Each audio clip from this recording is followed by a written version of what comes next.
Hello everyone, welcome back to the last week of Huntober. I have another witch romance for you. This is another rom-com, but it's not quite as lighthearted and fluffy as the last one. This one's a little bit more intense. There's one major trigger warning I can really think of, and that is the fact that not the characters of this story, but ancestors of these characters. One of them had killed another one by using their power to build their legacy. And then the one that had been killed was never acknowledged for their sacrifice. So while it isn't something that is super current, it does play into the story and it does get brought up. So that is the only trigger warning I can really think of for this story. So let's get into it. This is the Ex Hex by Erin Sterling. I had to bring this up on my phone because I do not have the paperback edition. I only have the Kindle edition. And the black and white and all that stuff from my Kindle really won't show up on the screen anyway, so I'm just going to show you the cover on the thumbnail. So this is the story of Vivian Jones and Reese Penhallow. So basically 9 years ago, the two of them met at a magical festival. So here's the thing, this world, just like in the other story, witches are real. However, they do hide themselves from the human realm for very similar reasons. And so you do have that element of hiding from humans. However, it's not as downplayed as much in the story because the town that the female character lives in with her cousin and her aunt, it's a college town, but it's also a tourist town, because the story goes that the Penhallow ancestor had used magic to found the town, essentially, and pardon me, and so I think it's every 25 years or so, one of the Penhallows come back to the town for what is supposed to be a ceremonial, speech to the town about, how their ancestor had founded it and all this stuff. In reality, it is a member of the Penhallow family has to come back to reinforce what's called the ley lines, which is basically the magical lines that run through the town and keep everything running smoothly. And the family does this pretty much because it is their major legacy in the States. They're from Europe, they're in Britain. However, it's their major legacy in the States, and it's like a power thing, so to speak. So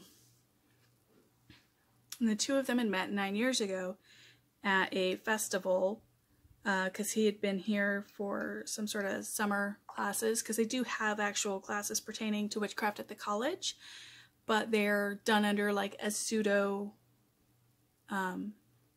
pseudoscience kind of a thing, and they're all in separate classes away from the regular students and things. So basically, Reese comes back now 9 years later because it's time to reinforce the ley lines. And the name of the town is Graves Glen, by the way, the town that was founded, and it's in Georgia. And he runs into Vivian Jones. Now, the two of them had been seeing each other for I think it was 2 or 3 months while he was in the States 9 years ago. And they were getting into it really hot and heavy, and she was really falling for him. And he basically told her after they'd gotten in, ended up in bed one night, that, yeah, I have to go home because my father is setting up a betrothal for me back in England. Or not England, Wales, sorry. So needless to say, she was a bit perturbed. And she went home, and she and her cousin did what they thought was a fake curse spell. They were both drunk. They didn't think anything would actually occur from it. Fast forward now, 9 years later, modern day, as I said, Reese Penhallow has come back to reinforce the ley lines, and everything starts going wrong.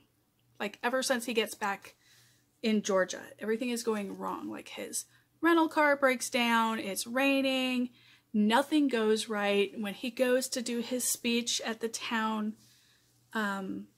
event, the head of his ancestor's statue falls and almost crushes him.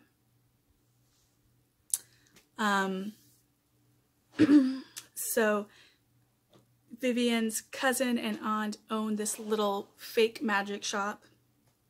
And because, again, it's a touristy town, they play up the magic aspect, especially around Halloween, which is right around the time this is happening, right around Hallows Eve. And they have these little toy skulls where you wind them up and they just kind of wander around. Like, you've all seen the stupid, cheap little things. Well, there was a really bad misfire with magic, and they came alive and started, like, chasing people around the store. So you have all sorts of, like, kind of crazy things like that happening. And then you find out a little bit later on that the Penhallow ancestor that had founded the town, as I said, had used another witch's power to do it, to set the ley lines and to power them and all this stuff. He never gave her credit for it, even though she died in the process. And that witch was actually an ancestor of Vivian and her cousin and her aunt.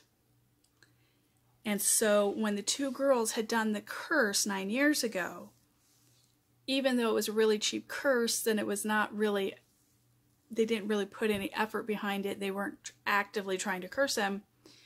She basically took that and ran with it. And when he came back to set the ley lines, started putting things in motion that would basically destroy the Penhallow name and the Penhallow family and destroy the town.